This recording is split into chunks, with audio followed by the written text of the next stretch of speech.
Почитувани присутни, ви посакувам добре дојдете од името на Младинскиот образовен форум на вториот дел од овој настан, односно дебатата во склоп на настанот насловен Мисли на глас.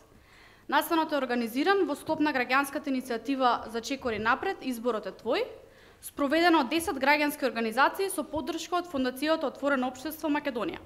Моето име е Теодора Столевска, денеска ќе бидам модератор на денешната дебата. Целта на оваа вечерашна дебата е да им овозможи на присутните да чујат информации, но и аргументи, кои ќе им помогне да направат информиран избор на референдумот кој ни предстои. Но, и за разлика од останатите дебати, сакаме да им дадеме можност на учесниците да учествуваат во структурирана и аргументирана дебата, каде има јасно определен формат. Тезата на вечерашната дебата гласи: успешниот референдум е, односно не е, единствен пат за Европска Македонија. Прашањата кои денес очекуваме нашите говорници да ги дискутираат се следните: дали ова најповолниот политички момент кој Македонија треба да го искористи за да обезбеди членство во ЕУ и НАТО? Дали се возможни промени во Македонија и без референдумот? Дали напредокот во Република Македонија во Европската Унија зависи од напредокот на другите земји во регионот? Ова се само некои прашањата кои ќе бидат дискутирани на вечерашната дебата, а одговорот од нив ќе ги бараме од нашите гости говорници. Пред да ги најавам говорниците кои се заедно со мене на оваа сцена, би сакала многу накратко да го обяснам форматот на оваа дебата. За оние кои веќе присуствувале на дебати организирани од МОВ, знаат дека прилично го сакаме нашиот формат и сакаме дебатите да бидат структурирани. Оваа дебата денес ќе ја поделиме на 3 дела. Во првиот дел од дебатата ќе му возможиме на говорниците да ги изнесат своите ставови во рок од 6 минути. Односно, секој говорник ќе може неизменично да ги изнесе своите аргументи во својот говор во рок од 6 минути. Најнапред ќе започнеме од афирмативниот прв говорник, потоа ќе продолжиме од негацијскиот прв говорник, па ќе следи афирмативниот втор говорник и негацијскиот втор говорник. Кога велам афирмативен и негативен, мислиме дека дебатата ја делиме на два тима. Едниот тим, афирмативниот, ќе ја поддржи тезата, односно ќе вели дека успешен референдум е единствен пат за Европска Македонија, а негацијскиот тим или тимот кој негира тезата ќе вели дека успешниот референдум не е единствен пат за Европска Македонија. Од кога ќе заврши овој дел од дебатата, првиот дел следи вториот дел. Во вториот дел им овозможивме на публиката 30 минути да поставуваат прашања до говорниците. Во овие 30 минути сакаме да охрабриме да земете учество. Меѓутоа би сакале да ве замолиме да поставувате кратки и концизни прашања во време трајање од 2 минути, но исто така и да ги замолиме говорниците своите одговори да ги држат до 5 минути. Сакаме да го направиме ова, бидејќи целиме и сакаме да земеме што е можно повеќе прашања од сите присутни во публика. И последниот дел од оваа дебата ќе се состои од завршните говори на говорниците, каде секој од нив по истиот редослед како и во првиот дел неизменично ќе ги изнесува своите аргументи не повеќе од 5 минути. Пред нас се наоѓа тајмер, кој би сакала да ги повикам говорниците да го почитуваат тајмерот и да се држат до определеното време и секогаш да размислуваат дека треба да го погледнат од време на време. Кога сме кај говорниците? Денес заедно со мене, тука е моментот кога вие давате аплауз. Аплауз.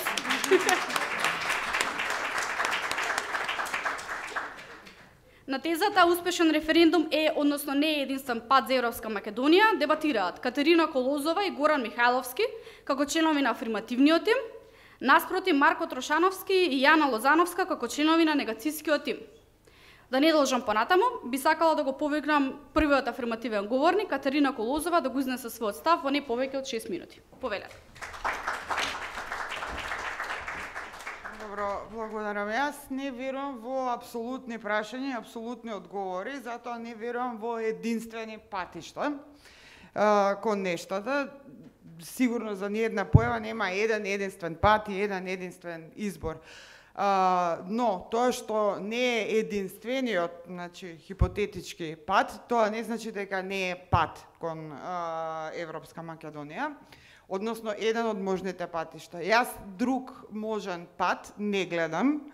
Прашањето како да имплицира дека имаме и други алтернативи, па еве сме ја избрале оваа. Мене ме интересира дали некој овде ќе ми формулира некоја друга алтернатива за Европска Македонија. Второ, за наш пат кон Европска Македонија. Второ, како го разбирам тоа европска? Го разбирам како цивилизацијски и геополитички избор. Значи, нужно не мора да се сведува на ЕУ, на Европска унија. Европска унија е просто една наднационална формација која што е можно да има рок на траење и тој рок не знаеме колкав е. Затоа секако дека врвни национални интереси, врвни најпосле идентитетски интереси, не е важно дали станува збор за национална, етничка или друга идентитетска група, не вреди да се жртвуваат за, не знам, некаква формација која што е времена, но вреди да се инвестира, да се вложат во определени вредности. И значи, ако Европа ја разбереме, значи и Европскиот пат на Македонија како влог кон одреден сет на вредности, јас мислам дека овој договор не само што е влог кој што се исплати на тој пат кон тој сет на вредности и во тоа семејство на нации. Значи, прво тоа е мој избор политички, да речеме, па и културен, културолошки. Јас сметам дека ние природно припаѓаме на европската цивилизација и дека некаков европски пат треба да фатиме. Значи, за цело време ви е јасно дека јас Европа автоматски не ја едначам со ЕУ. Значи, тој пат вреди да се вложува во него, тоа е една работа. Второ, овој влог со договорот е исто вреден влог и не само што е влог, јас сметам дека самиот договор е пример за европско резонирање, за применување европски вредности, бидејќи договорот се сведува на способност да се дојде до компромис. Компромисот значи известна жртва, способност да се воспостават добри соседски односи со непосредните соседи. Од друга страна, секој компромис подразбира некакво попуштање, а попуштањето многу често се доживува како понижување.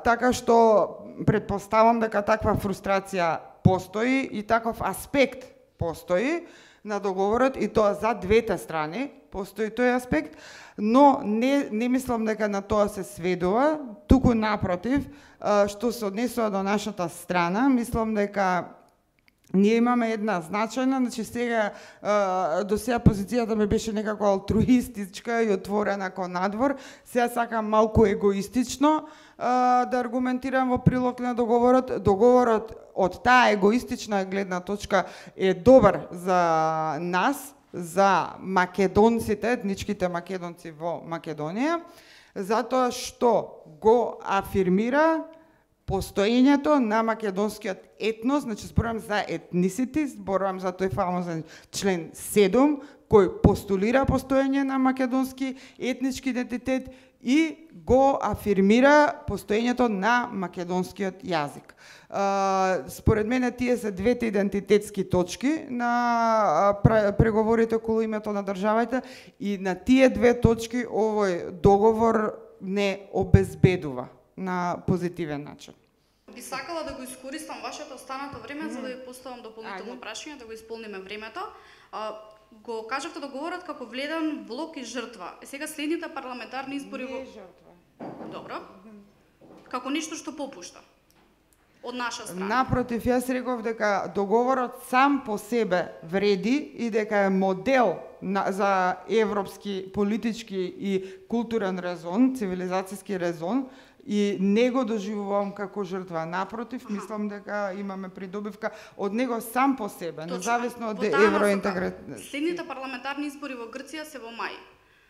Лидерот на опозицијската октомври, лидерот на опозицијската партија вели дека нема да го ратификува договорот ако дојде на власт. Што ќе се случи ако до тогаш Грција не го ратификува договорот до октомври, а дојде неа демократија на власт? Договорот нема да стапи на сила. Така е формулиран договорот. Доколку и двете страни не го ратификуваат, се останато претходно, ние што сме прифатиле, ратификувале, така натаму станува ништовно. Значи тоа е исходот. Фала ви. Благодарам на првиот афирмативен говорник. Би сакала да поканам публиката да даде еден аплауз. Обично во дебата кога завршува првиот говорник, го поздравуваме со аплауз, ништо како што го поздравуваме следниот говорник со аплауз. Па на сцена би сакала да го поканам првиот негацијски говорник, господинот Марко Трошановски, да го даде свој одговор во не повеќе од 6 минути. Повелете. Благодарам, добро вечер на сите. Фала што дојдовте, фала што ме поканивте. Уживам во настанот и во претходните говорници тоа што следи сега, меѓутоа да не трошам повеќе време. Мораме да разговараме во апсолутни дискурси, затоа што инаку нема дебата. Кате искусен филозоф ги затвори речиси сите дупки, односно ги направи доволно широки за да не може да се контрааргументира. Но не се. Значи, зошто овој референдум не е единствен услов за за Европска Македонија. Имаше пред некое време изјава од Бјело Грличина во врска со влегувањето на целиот овој регион во ЕУ и периодот кога ќе влезат, тој рече, вика, тоа ви е као кога доаѓате на афтер некој, веројатно знаете повеќето од вас, доаѓате на некој афтер, сите пијачки се испиени, гостиве се отидени, доаѓате сами, не знаете што правите на забава. Тие што го знаат ноќниот живот во Скопје, му доаѓа нешто како кога ќе дојдете во балет во Пет Савајле. Нема никого, само пијаните и оние што не може да комуницираат со останат.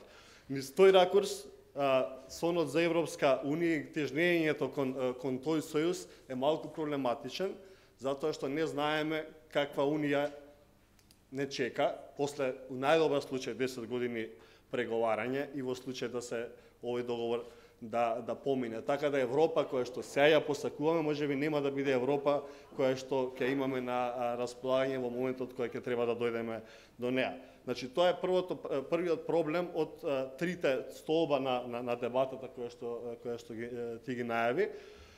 Вториот е дали ова неповторлив историски момент во кој што треба ние да донесеме одлука. Апсолутно не.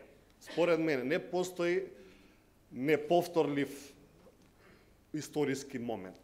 Историјата како низа на настани е нешто што постојано се менува и од ние од перспектива на нашите животи, потребата во наше време да ги донесеме одлуки, најчесто ја гледаме, меѓутоа тоа не е така.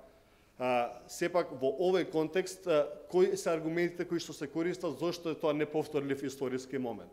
Затоа што имаме моментално две гарнитури на власт, либерални, отворени да го решат проблемот во Грција и во Македонија, затоа што можеби косовското прашање отвара безбедносни ризици по земјата, затоа што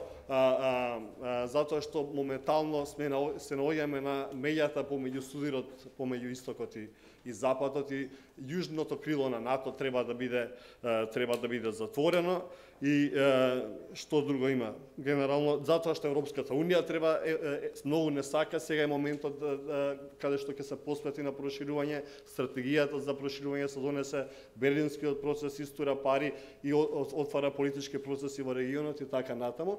Меѓутоа, дали е тоа така? Ако погледнете во периодот кога и беше најтешко на земјата, кога впрочем и се потпиша оваа спогодба, привремената спогодба со Грција, дали имаше по-ранлив историски момент за Македонија да потлекне? Немаше, од перспектива на нашите животи и овој краток историски интервал. Земјата немаше армија, беше под вето, имаше војна во соседството, се случуваше Илирида, значи беше целосен хаос, немавме меѓународни пријатели, сите предуслови да потлекнеме и да го промениме името беа остварени, меѓутоа тие политичарите во тој период не потлекнаа. Значи, не постои најпогоден историски момент. Да, ќе дојде потоа или неа демократија на власт, меѓутоа под неа демократија може повторно да дојде Сириза. И тоа е период од 1, 2, 3, 4 години. Ако има предвремени избори во Грција, не знаеме, исто е случајот и кај нас. Косовското прашање, да, отвара безбедносни ризици, меѓутоа Македонија има исто така и стратешки договор за партнерство со Соединетите Американски држави. Ние можеме да ги поканиме во случај на безбедносен ризик американските трупи да дојдат во нашата земја и да ја заштитат. Впрочем, и до сегашните конфликти, доколку големите сили има интерес да го дезинтегрираат регионот и направат проблем, ќе придонесе Македонија внатрешно да имплодира или да се уништи. Така да добар историски момент, односно неповторлив историски момент, ова дефинитивно не. И дополнително и анкетите покажуваат над 40% од луѓето сметаат дека подобар договор со Грција можно е да добиеме некогаш во иднина. Се извинувам, само морам водата да се. Третата теза е дека Европската Унија многу не сака, нели, и таа се грижи за Западен Балкан и Македонија. Да се донесе европска стратегија, таа никаде не гарантира дека земјите ќе влезат во Унијата. Напротив, и научните истражувања покажуваат дека ако некоја земја има шанси да влезе од 2025, тоа е Македонија, поради долгогодишното искуство со хармонизација на законодавството. Меѓутоа, за останатите земји, вели проблематично е до 2030 дали ќе влезат, а за Босна дури и до 2050 година. Така да, тоа се многу непредвидливи перспективи од аспект на членството на Европска Унија, од аспект на посветеноста на Европска Унија на регионот. Го имате Берлински процес, што е замена за проширувањето, во кој што Европската Унија досега вкупно за регионот има вложено околу 1 милиарда. Од другата страна имате Кина, која што има 3 милиарди на располагање за регионот во инфраструктурни проекти. Така да, понатаму, датумот за отварање преговори јуни идната година е апсолутно хипотетичка ситуација и со ништо не е гарантирана сама по себе. Го слушнавте говорот мотивацијски на Макрон, никаде не беше спомната Европската Унија, беше гола реторика на мотивација и поддржување. Има многу непредвидливи ситуации кои што не гарантираат дека Европска Македонија ќе ја постигнеме единствено преку овој референдум. Тука би завршил.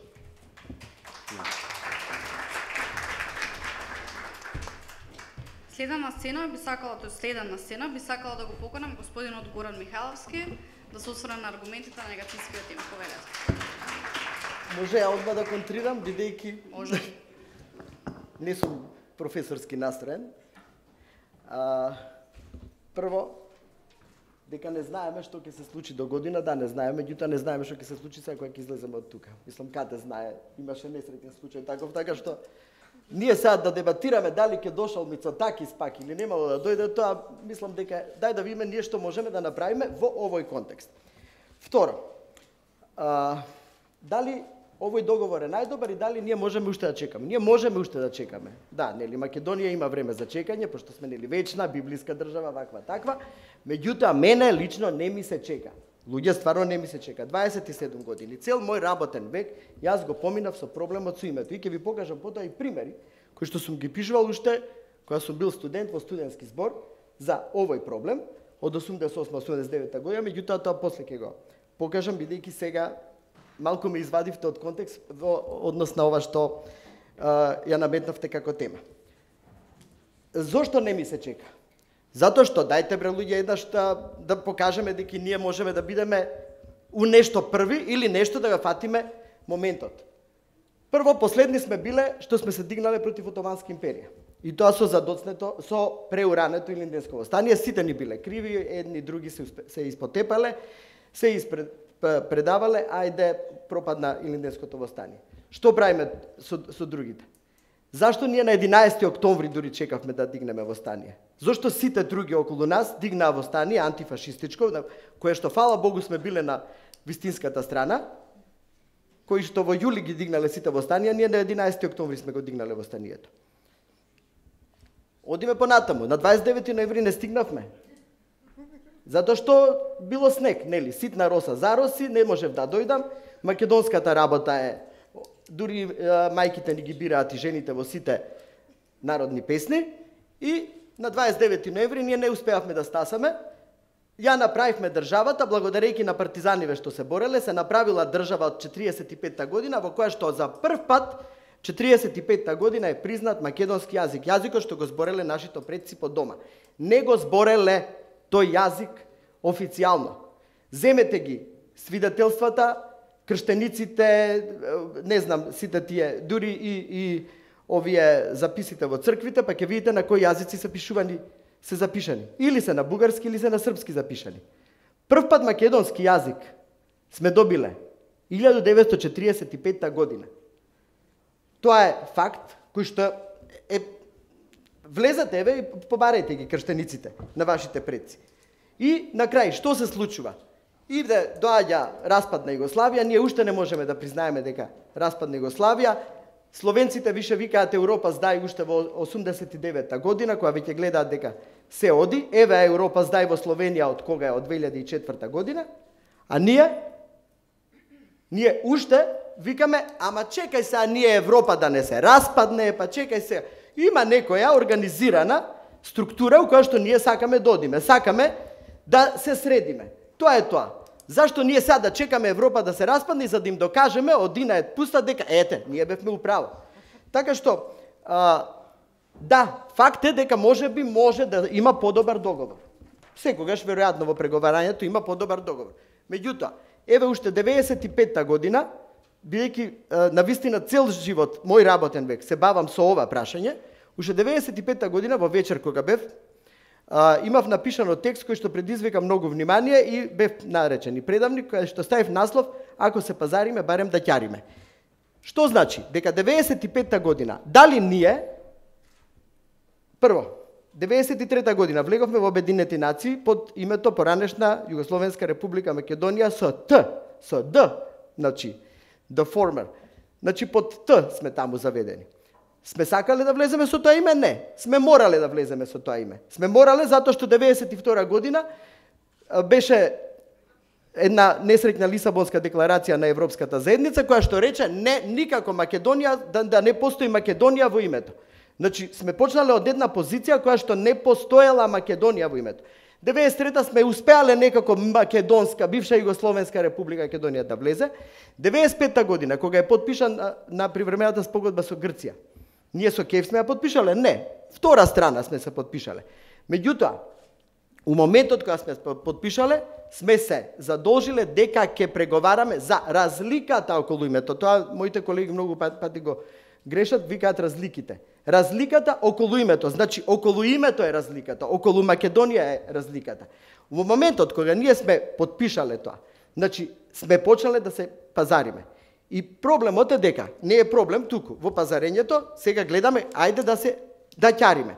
Значи од една ситуација во која што не постоело ни М од Македонија, во која што имало проблем со македонски јазик, со македонски идентитет, сме дошле до некаков договор каде што треба да ставиме придавка, одредница северна, во која што се признава македонски јазик и македонски идентитет.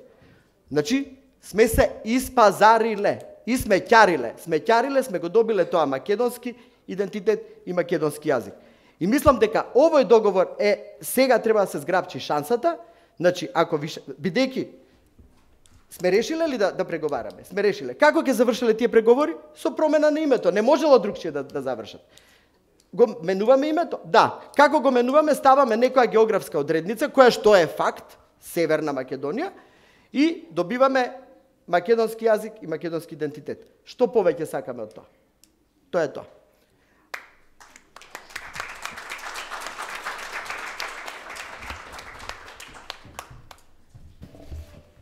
И првиот дел од оваа дебата ќе биде завршен од страна на говорникот Јана Лозановска, која ќе даде свој одговор во не повеќе од 6 минути. Повелете.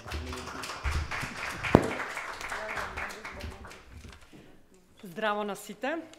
Јас само што слетов, се извинувам, може малце ќе бидам хаотична.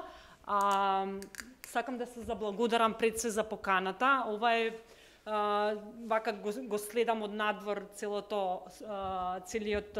тек на предреферендумската кампања и ова е некако прв обид да направи инклузија на различни мислења и ставови и ви честитам за иницијативата, дефинитивно. И ми се допаѓа многу темата, односно насловот на самата дебата, мисли на глас. Мисли на глас, пријатели. Мисли на глас значи да мислиме на глас. А мислиме на глас е одраз на едно демократско општество. Тоа е нешто што ни недостига во оваа наша Македонија.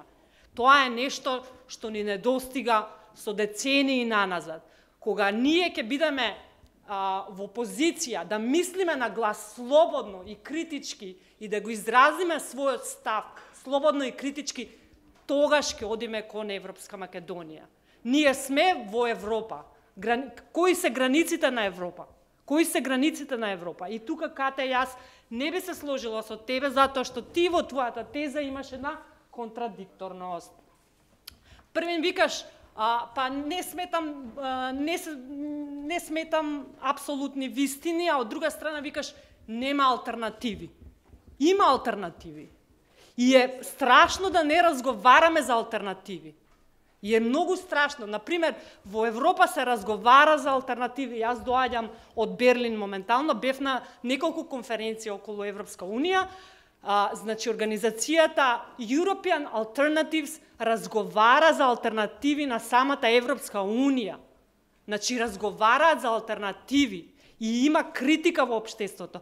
Нашето општество нема критика. И додека нема критика и слободна мисла која треба да е движечка сила на едно општество, нормално дека нема да има демократија.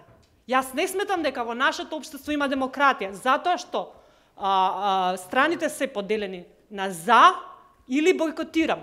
Нема средина, нема алтернативи, нема дискусија, нема прифаќање на различни ставови.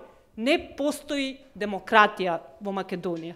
Не постои демократија и нема да постои се додека не се негува критичка и независна мисла, која одговорност ја имаат сите јавни интелектуалци во ова општество. Поделеноста во македонското општество е загрижувачка. Е навистина загрижувачка, која е полна со предрасуди, со стереотипи и со омраза. Е загрижувачки до степен на немање излез. Потребни се мостови каде што ќе се седне и ќе се дискутира. Дискутира за јавни прашања, дискутира пред се за реформи во правосудство, дискутира пред се за состојбата во медиумите, катастрофална. Ќе се дискутира пред се за неефективноста на народниот правобранител, ќе се дискутира за политизацијата на Уставниот суд, ќе се дискутира како успеа најголемите државни контраразузнавачи да избегаат во Грција и да ја избегнат на некој начин македонската правда. За тоа и тогаш, кога ќе се дискутира тоа, кога ќе дискутираме дека треба да се помириме, тогаш ќе разговараме дека навистина треба да се придвижиме на институционален начин кон Европската Унија. Затоа што ние не сме подготвени како општество. Прв предуслов односно втор во предпристапното партнерство е инклузивна дебата. Политички диалог. Тоа значи дека треба да дискутираме и мене многу ми е драго што постои ваква иницијатива во Македонија и со задоволство ја прифатив. Другата работа е во однос на како целата предреферендумска кампања се организира. Тоа значи дека се презентираат позиции за и против, каде што постои една идеологија презентирана посебно од владеачките структури, во однос на иднината, на некоја алузивна иднина, градење митови за Европска Унија и така натаму и така натаму. Значи, во таква ситуација, кога пропагандата го узурпира просторот, јавниот простор и не дозволува критичко мислење и размислување, тоа е мощно опасна алатка на политиката. Политиката е реалноста и не е едно или дводимензионална, него е мултидимензионална. И некогаш не можеме да ги видиме можеби сите аспекти. И затоа е потребно да разговараме и да се помириме пред се. Спротиставени ставови не значи карање, значи разговарање и дебата и диалог. Понатаму морам да се подсетам. Извинете. Тоа што навистина ме вознемирува е фактот дека се говори јазик, македонски јазик. Значи, договорот сам по себе предвидува зајакнување на државата нација. Значи, не е јазикот тој што не формира како заедница, него говорот, да бидеме способни да зборуваме меѓу себе, да се договориме како сакаме да го организираме нашето општество. Значи не е јазикот, без разлика на какви јазици зборуваме, е говорот, е потребата да се седне и да се слушне другиот, да се разговара, да се прифати или неодредено мислење и при тоа да се формира јавното мислење, а не да се пропагира одредена иднина и илузии. Благодарам. Благодарам на сите говорници. Сега следи вториот дел од дебатата, каде што ќе ги повикаме гостите во публика да постават прашања до нашите говорници. Прашањата ќе се поставуваат на следниот начин. Секој од вас треба да постави прашање доколку сака. Прашањето може да го постави до сите говорници, исто така може да го постави прашањето само до еден говорник и би сакале да ве замолиме да ги поставувате прашањата во време трајање од 2 минути. Сега сватив што е паниката, мислам нека фонија создавам, со тоа што се шетам. Да, се вратам на моето место, веќе имаме микрофон во рака кај Весна, доколку некој сака да постави прашање, сега е времето. Еве повелете напред. Благодарам. Се слушаме? Да. Ќе прочитам нешто кратко за господинот Михајловски, негови лични зборови се ова. Изречени во 99-та година, кога тогашната македонска влада току-што потпиша еден договор со Бугарија. Велите, премиерот утре ќе патува за Софија. Сега ќе се смириме со бугарите. Во рамките на уставните определби ќе мора да се откажеме од мешањето во внатрешните работи на Бугарија, кога се во прашање македонците од Пиринскиот дел. Пред 2,5 години се откажавме и од егејците. Од сега Бугарија ќе се грижи за пиринците, Грција ќе се грижи за егејците, а Македонија ќе се грижи за албанците. Со грижата за албанците, Македонија ќе биде поблиску до Европската унија, зашто нив други малцинства, освен албанското, не ги интересира. Така е. Имавме војна. Еве конфликт да го наречеме. Да. Се грижиме за албанците повеќе отколку што сме се грижеле пред 99-та година.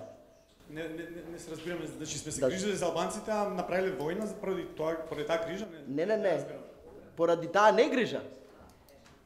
Вие сте алудирале да се грижиме.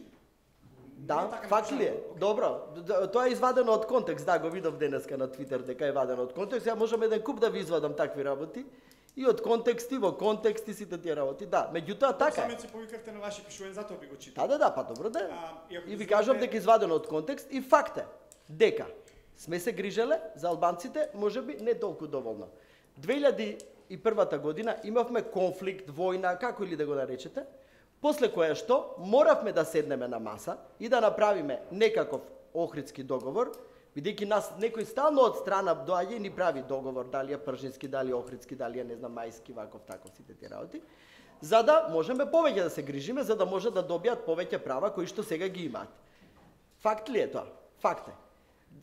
Сме се откажале од егејците од Егејска Македонија да се грижиме. Сме се откажале, така? Да речеме со уставните измени. И од Пиринска Македонија, затоа што така требаше да се откажеме 95-та година, кога го менувавме уставот. Така е. Кој сега ќе се грижи за македонците, ако не се грижиме само ние? Само во овој дел од Македонија е признат македонски народ и само во овој дел од Македонија е признат македонски јазик. Јазикот што го зборуваат нашите сограѓани или сонародници, како сакате кажете ги, во Егејска Македонија, во Европска унија, во Пиринска Македонија, во Европска унија, не се вика македонски јазик. Они дипломите не ги добиваат на македонски јазик. Свидетелствата не ги добиваат на македонски јазик. Дали со овој договор ќе биде македонски јазик? Не. Само тука ќе биде македонскиот јазик. Само тука ќе биде македонскиот јазик. Сакате да го изгубиме и тоа? Дали сакате и тоа да го изгубиме? Воопшто не, затоа. Па јас мислам дека ако ние продолжиме вака, тврдоглаво, да тераме. Ако ми дозволите да го поставам. Да, ајде. Наведовте неколку историски наводно факти кои што не се точни исто.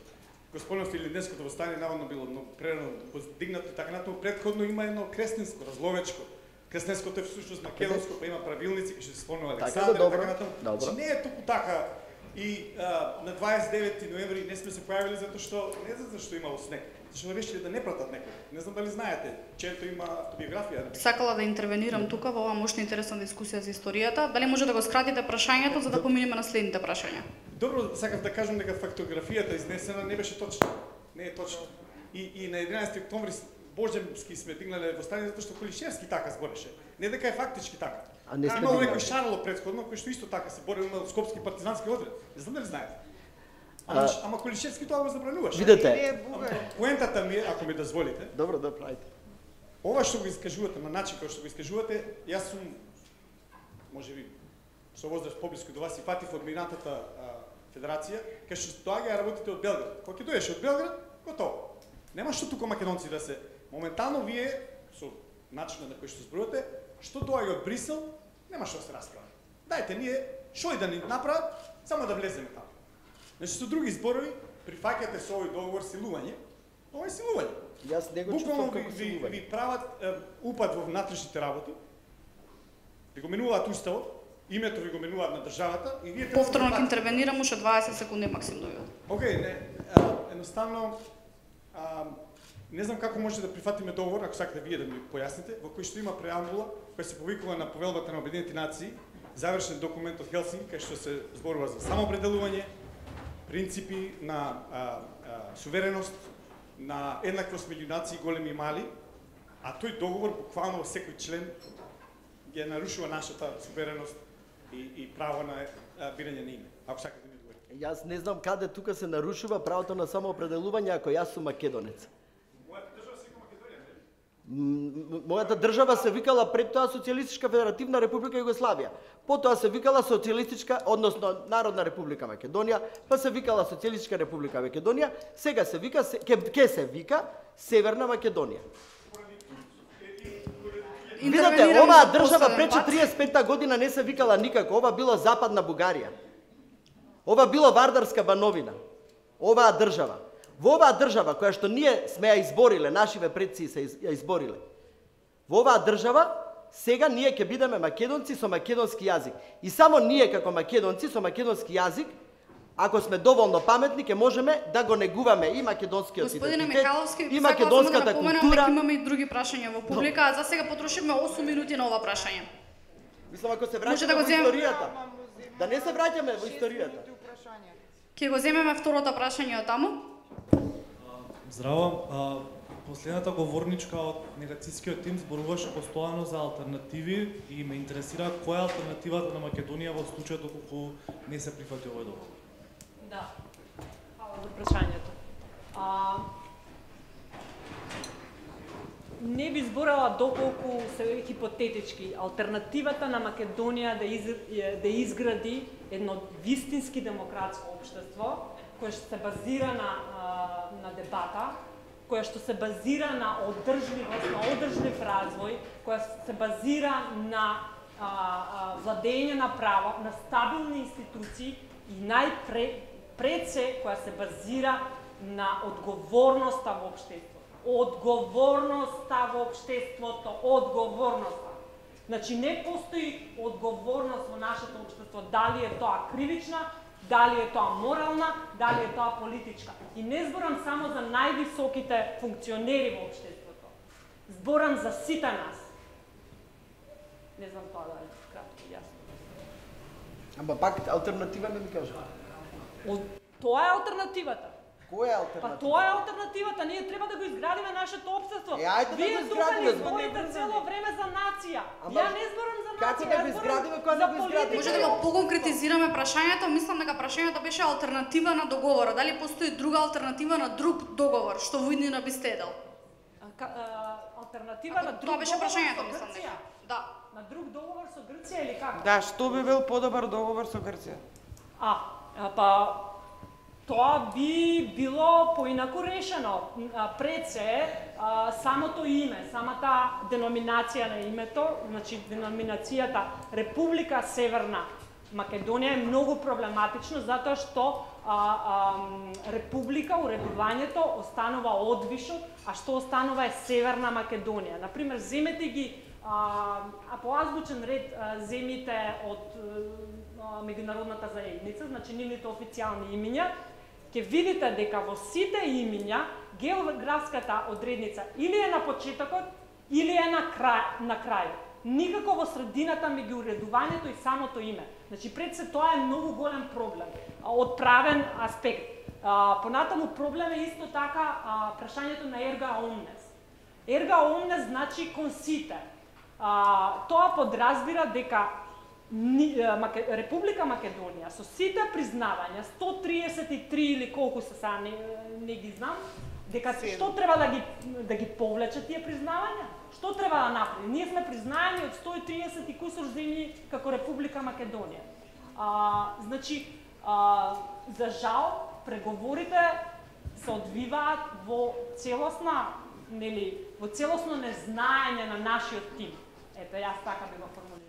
Ама ние сме почнале да преговараме за промена на име и ниту една владеачка гарнитура од 95-та година до денеска не рекла ние ќе престанеме да преговараме. Никој немал храброст да рече не, ние нема да преговараме. Би сакала да интервенирам по четврти пат. Мислам дека може една реплика да добиеме, па ќе продолжиме после со прашањата, меѓутоа да ги внимаваме на правилата да не влегуваме во зборови на останатите говорници. Повелете. Можам јас сега? Да, значи исто и јас околу алтернативите сакам да те прашам. Мојата забелешка апропо алтернативите беше во стил на неговото прашање. Јас не ги гледам, Јана, предложени алтернативите. Кој друг вид на договор би бил подобар договор? И исто така, ако не правиме договор, значи јас сметам дека алтернативата, особено она што го гледам што доминира во социјалните мрежи како позиција на хардлайнерите на бойкотирам кампот, е излез од преговори, значи никакви преговори. Тоа го гледам единствено како алтернатива на договоров. Затоа што веројатно и на самиот тој камп му е јасно дека ние не можеме да излеземе од тие преговори со име на држава непроменето, со име на нација, односно на опис на деноминација на етничка заедница. Тоа е за жал кај нас клучно и сите се фиксираат упорно на националити наместо на именувањето на етничката заедница, а тоа го имаме добиено со овој член 7 и ќе кажам зошто е важно и на крајот именувањето на јазикот. Значи договор кај што вие ги добивате овие две нешта кои што ги заштитуваат идентитетските ранливости, а прават некаква мала промена, практично географска одредница се додава покрај името, е некаков релативно прифатлив договор. Друго, подобро од тоа би било да се викаме Република Македонија со македонски јазик и македонски народ. Сега, колку е тоа веројатно и каков компромис е тоа и која одстапка сте ја направиле вие во однос на Грција, мене стварно не ми е јасно. Што беше очекувањето дека ќе се викаме Република Македонија, кај што живее македонски народ кој што зборува македонски јазик? Тоа беше идејата дека треба да биде исходот. Се знаеше дека од нешто ќе одстапиме. Од друга страна, ако алтернативата не е на бойкотирачите дека ќе имало подобар договор, туку ако е алтернативата нема договор, тераме сами, како неврзаните, ја мислам дека на оваа планета ние не можеме да тераме сами. Unaligned, неврзани. Тоа просто е, не знам како да кажам, утопистичка идеја која што е неостварлива. Јас заради тоа реков, мене толку многу не ме интересира Европска Унија, колку што ме интересира приближување до интересите, споделени интереси со Европа. Како таква, значи не мора нужно да е Унија, туку некакво постројување на страната на Европа. Особено сега кога имаме се зборува за и руски влијанија, имаме партија која е отворено не проруска, руска. Така на добро, тука правиш избор. Јас за тоа реков, мојот избор е проевропски. Не проевропски. Да видиме дали имам уште прашање, мислам дека видов раце во публика. моето не е повеќе прашање, едноставно не можев да издржам да не реплицирам на говорничката од негаторскиот тим околу признавањето на 100 и кусур држави под уставното име. Тоа е за билатерална комуникација. Во нашата лична карта, сега да не го цитирам Маца Лукас, ама празна е. Важно е во Обединетите нации како сме запишани. А тоа што Франција или Велика Британија ќе не нарекуваат под уставното име, нема да ги спречи утре ден, например, кога ќе отидеме на некое спортско првенство, истите тие французи, британци, американци да го употребат името фиром, затоа што така сме запишани во Обединетите нации. Важно е таму како сме запишани. Тоа што не признале 100 и кусур држави под уставното име... Да ги оставиме само гостите од публика, нека се докажат, па после ќе ги земете минутите за да одговорите на прашањата. Повелете. Кои ги составува меѓународните организации? Од што се составени меѓународните организации? Дали знаете? Од државите. Епа. Постои спрега меѓу државите и меѓународните. Не можете да гледате така абсолютистички дека добро, ете, 133 држави не признале билатерално, па сега тоа не е битно, многу е битно во меѓународните организации. Значи 133 држави членки на Обединети нации не имаат признаено подуставно име. Членки на Обединети. Истите тие држави не можеа да ја натераат Грција да ја почитува пресудата од Меѓународниот суд за правдата, која не е ништо повеќе од скапа морална сатисфакција. Реалната политика е таква да инсистирањето на уставното име денес значи индиректно признавање дека некој не сака да се реши спорот. Извинете, ме замолија техника да зборувате на микрофонот бидејќи не се слуша. Одговорете ми на прашање. Проблемот е дека правото е злоупотребено и тоа е факт. Правото се злоупотребува во континуитет кон нас и тоа е факт. Прашањето е како правото и политиката може да екзистира заедно во нашето прашање. Тоа е прашањето ние кое што треба да си го поставиме дури теоретски. Како политиката и правото, не можете вие да кажете епа тоа е реално. Теоретски да, ама практично политиката е мултидимензионална. Политиката е мултидимензионална и вклучува и право. Значи правото ја контролира политиката. Не можете да исклучувате така апсолутистички, тоа е многу опасно. Да, меѓутоа, сакаме ли да влеземе во Европска унија? Ако сакаме да влеземе во Европска унија, не можеме ако не го смениме името. Толку е јасно тоа. Моето прашање би било значи до господинот Трошановски. Кажате дека ова можеби не е најидеалното време за решавање, значи за поминување на референдумот. Според вас, кое би било идеалното време? Значи, ние чекавме толку време во Република Македонија да нештата се средат, но за жал имаме таква пракса, ако смеам да кажам, секогаш од надвор да доаѓаат и да не ги решаат проблемите, да не го покажуваат патот, затоа што не сме се покажале толку способни сами да си ги решиме работите и да ги направиме. Лично доаѓам, значи бев новинар во МТВ, бев приморена, значи да ја напуштам работата ради милион причини. Бев во судството, па вие не знаете што таму се случува, или може би знаете.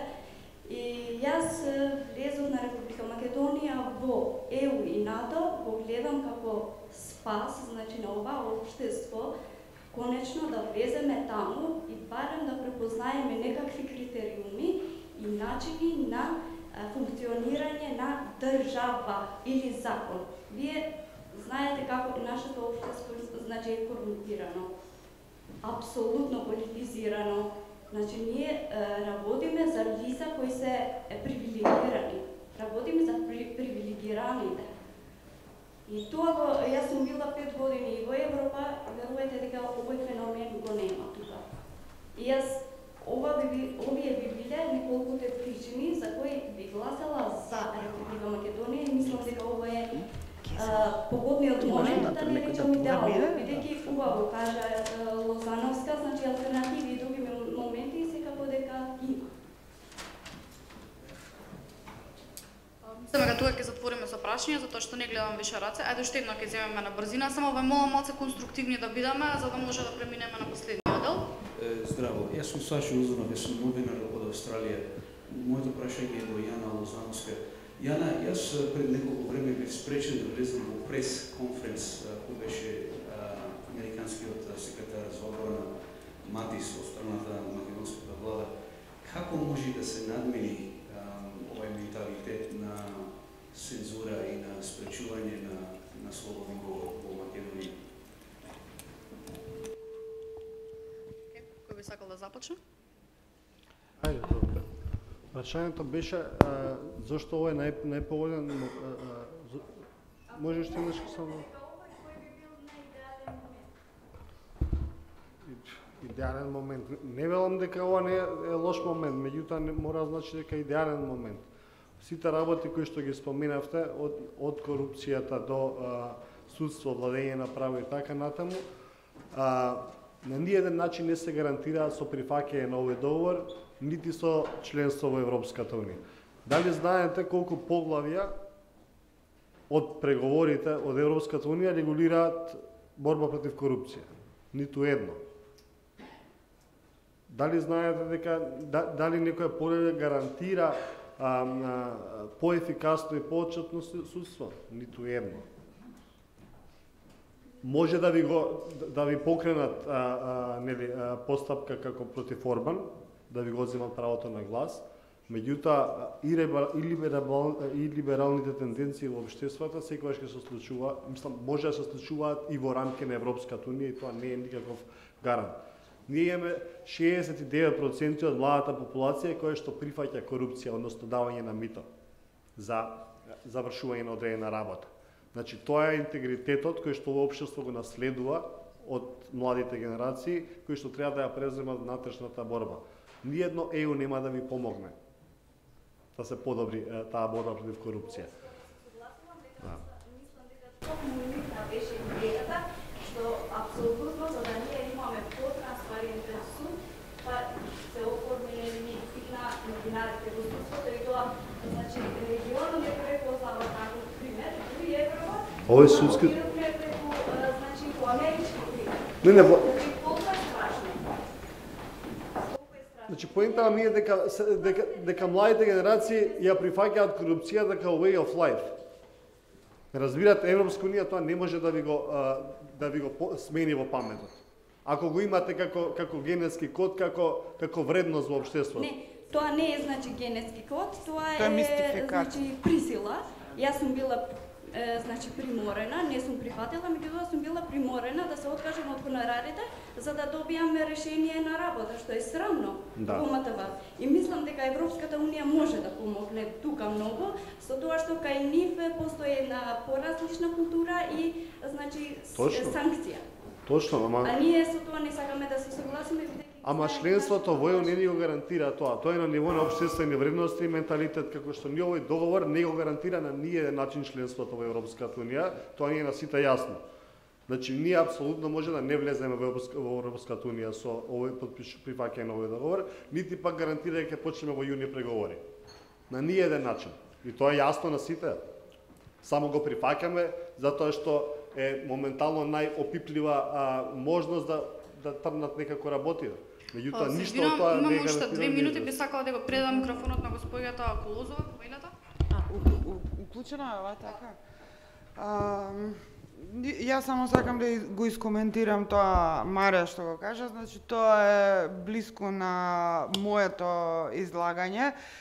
Независно, значи, како што реков, од тоа дали влезот во Европската унија е извесен, колку е близок, колку е далечен, станува збор за избор, значи, како што реков, на некакво постројување и цивилизацијско, и геополитичко, и геостратешко, и така натаму. Во таа смисла, може би, значи, овој договор може да се поврзе со некаква европска ориентација, но како што реков, ја би инсистирала дека тоа интеграцијата во Унијата не е ништо гарантирано. Другото прашање е дали е сам по себе добар овој договор, со други зборови, дали го решава проблемот со Грција.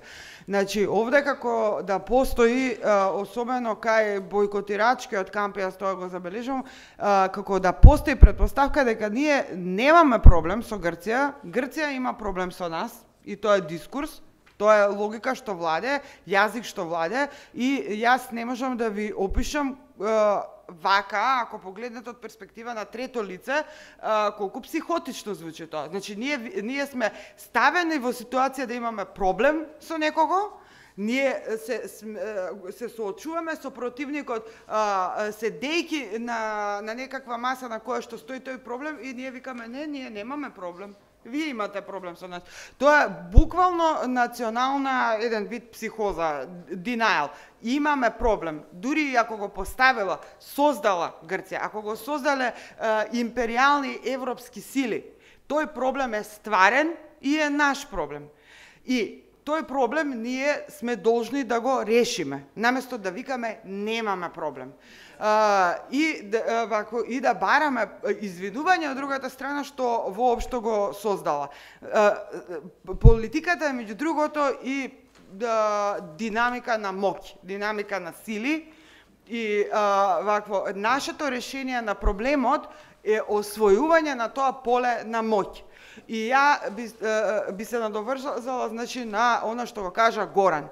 Ние од ништо не се одрекуваме и ние не правиме никакво предавство во овој случај со овој договор, туку напротив ние освојуваме нешто кое што сметаме дека е наше право. Сме почнале од ситуација кога 93-та сме земја од резолуција број 813 или 817, која беше. Потоа 95-та добиваме, замислете, референцата привремена. Лисабонската, ја забораваме постојано, кај што стои дека некијат М од Македонија да видат во именувањето на оваа држава. Значи, постепено, како што ви опиша Горан, ние сме го освојувале тоа поле на идентитетско признание. Идентитетот е секогаш прашање на признавање, recognition.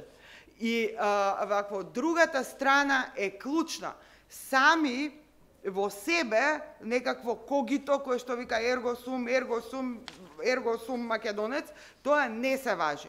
Идентитетските битки се битки на признание и тоа признание го очекувате од другата страна. Јана има тоа докторирано, така, политичка филозофија, од прилика. Областа е тоа. Значи, Хегел, Алтисер, Фуко, Батлер, идентитетот е прашање на интерпелација, значи, одзивање на определено име. Значи, како сум интерпелиран, значи, ние се бориме на правото на интерпелација.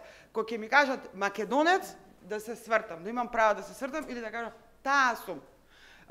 Значи, идентитетот е сместен во јазик, сместен во дискурс, а процедурата идентитетска на признавање, на бидување идентитет се одвива по пат на таа така наречена интерпелација.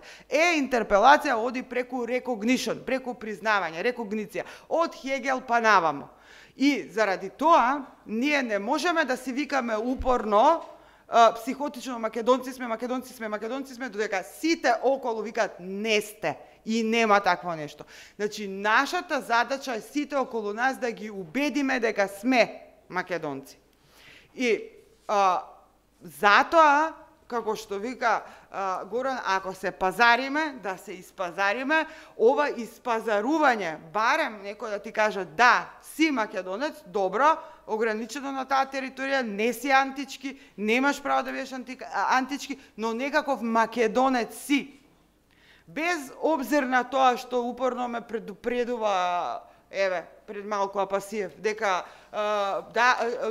и покрај тоа што признава дека македонец сум според член 7, дека некој ќе по инерција ќе да вика северно македонци, и покрај можност од злоупотреби, и покрај можност од грешки, значи мисномери и така натаму, сепак во овој договор постои тој член 7 кој што ти вика ти исто така имаш право да се именуваш како македонец, како и јас.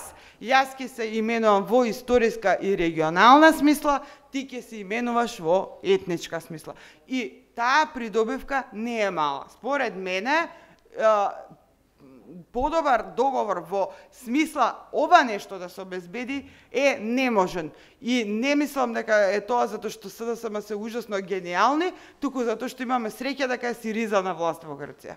Значи политиката е динамична категорија, политиката е вештина на возможното, тоа што е возможно денес може да биде подобра констелација за неколку години.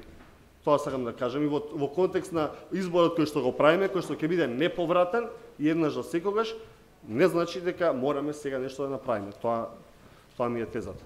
Ви благодарам многу. Следен е господин Горан Михайловски. Ви молам само во склоп на говорот одговорите на прашањето која е улогата на медиумите за договорот во овој период. Улогата на медиумите?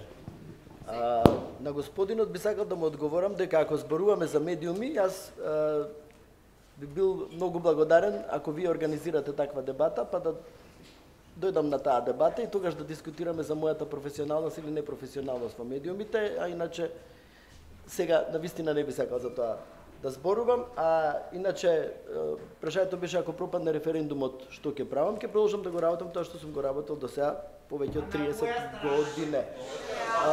На страната на професионалното новинарство и на европските вредности. Јас сепак мислам дека треба во недела да се искористи оваа шанса, да се зграбчи шансата, затоа што ние цело време тука живееме во илузија дека светот се врти околу нас, дека Грција има, односно нашиот южен сосед, дури не го ни спомнуваме дека Грција има проблем со нас, со нашето уставно име, дека сите други имаат проблем со нас, ние го немаме тој проблем. Сега кога веќе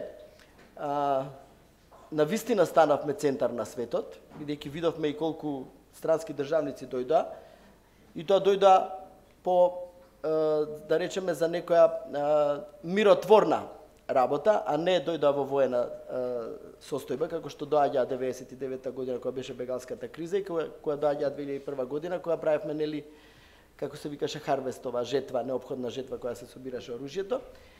Така што сега дојдоа за да ни дадат поддршка, дојдете со нас, дојдете, делете ги нашите вредности, се поклопија едноставно коцките, дали е тоа битката за превласт помеѓу НАТО и Русија, дали е тоа битката да се заокружи и овој дел од Западен Балкан да се пикне некако во Европска Унија, и мислам дека тоа треба сега да го искористиме, затоа што ако не го искористиме, мислам дека ќе не заборават.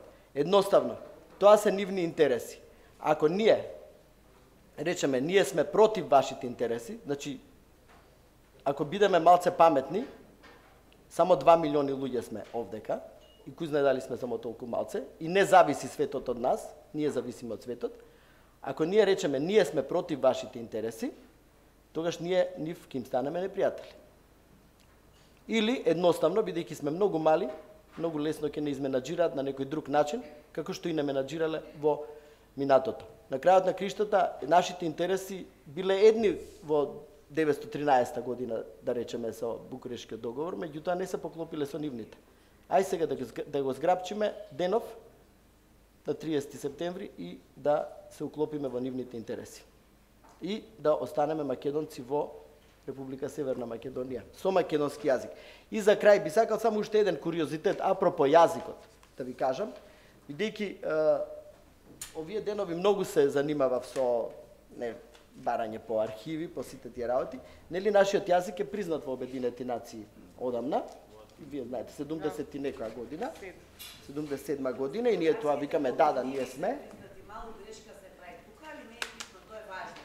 Добро, сакам само да ви кажам, бидејќи јас Не сум само 27 години, него сум многу порано, од 83 година сум во новинарството и сум пишувал во студентски збор и сосема случајно се потсетив на нешто дека во ноември 88 година тукашните студенти имале организирале протести пред грчкиот конзулат затоа што уште 82 година парламентот на Грција донел некаков закон за структурата и функционирање на високите образовни институции, во кој што рекле дека се признаваат дипломите само на студентите што завршиле на јазик кој е пошироко признат. Значи македонскиот јазик не е јазик, пишува дека е јазик кој не е пошироко признат.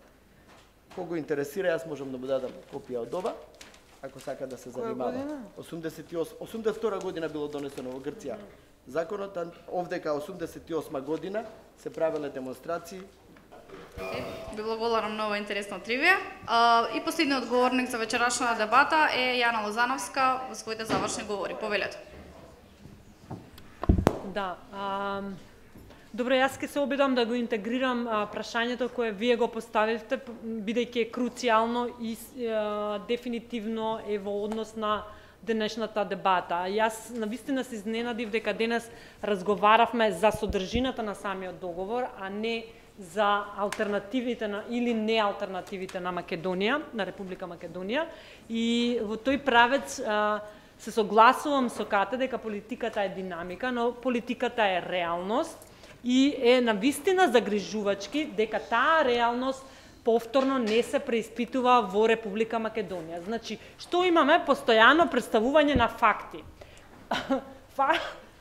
Факти кои не значи дека се некакви вистини. Понатаму, фактите секогаш треба да одговараат на некакво мислење или на некаков став. Значи, сувопарно повторување на факти не помага во формирање на став и мислење кој ќе биде независен и критички. Помага тоа да реалноста се преиспитува мултидимензионално. Тоа значи да се преиспитува што се случува во Европска Унија моментално. Загрижувачки пораст на десничарски национализам. Значи, загрижувачки пораст. Понатаму, прашањето на бегалците, прашањето на Брекзит, прашањата поврзани со финансиската криза и односот Европска Унија Турција, Европска Унија Грција, кој е лидерот моментално во Европска Унија. Значи, многу прашања. Понатаму, регионално, што се случува регионално? Кои се големите сили кои што регионално сега тука работат во овој регион? Потоа, што се случува во Македонија? Како е поделено општество? Значи, има многу аспекти кои што треба да се разглобат пред некој да формира став. И мене ми е многу зачудувачки како луѓето врз основа на сувопарни пренесени факти во медиуми формираат став.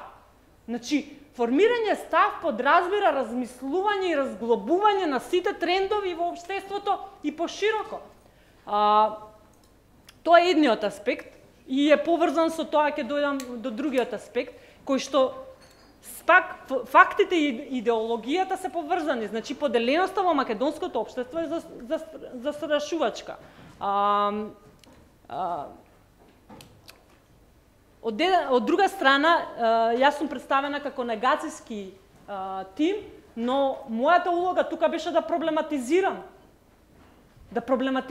Договорот, пријатели, е проблематичен. Од правен аспект, од содржински и од технички. Договорот е многу проблематичен. Еве, јас избегнав да зборувам за содржината на договорот, бидејќи договорот не е тема на денешното излагање, но договорот е многу проблематичен. Јас сакам некој да ми објасни, еве, јас сум правник, ама не ми е јасно, јас го прочитав договорот 10 пати и не можев да го разберам договорот. Значи, не можев да го разберам договорот.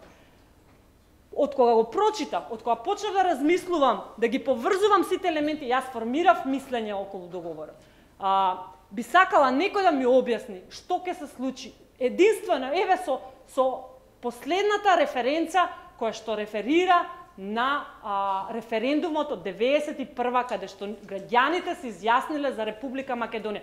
Што ќе се прави правно со тој референдум? Каде ќе се стави тоа од кој е тој континуитет? Еве, не одам во историјата, не одам, тука одам сега пред 20 и кусур години.